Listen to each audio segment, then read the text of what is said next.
produit principalement des produits de la ruche, donc du miel, avec du pain de miel.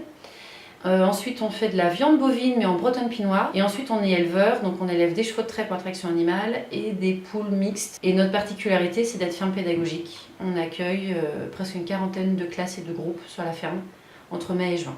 L'équilibre, c'est quand il y a de tout. Pour l'instant, il n'y a pas de tout, c'est on bascule dangereusement vers un modèle unique, bien programmé, bien uniforme, bien manipulable. Et voilà, ça pour moi c'est extrêmement préjudiciable.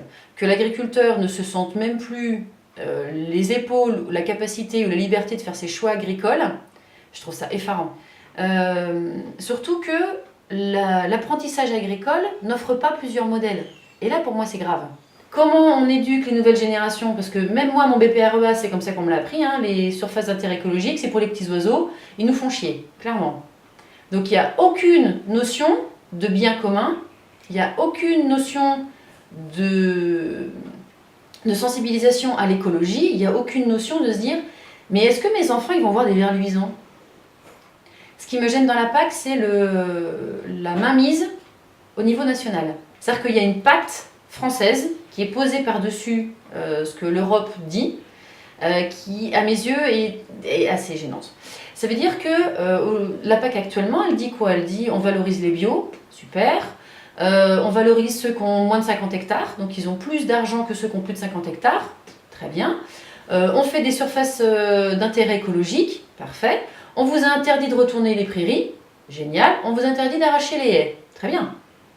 Est-ce qu'aujourd'hui en France, on retourne des prairies? Oui. Est-ce qu'on arrache des haies? Oui. Donc c'est bien qu'il y a quelqu'un qui fait le forcing pour dire non, non, non, on continue à donner le maximum d'argent aux gros agriculteurs qui font de la grande culture et la biodiversité, on s'en fiche. S'il y a des choses que je voulais voir changer dans la PAC, c'est la réelle application de ce qui est écrit dans la PAC. Et pas juste, on l'écrit, on le dit, mais si vous le faites pas, c'est pas grave.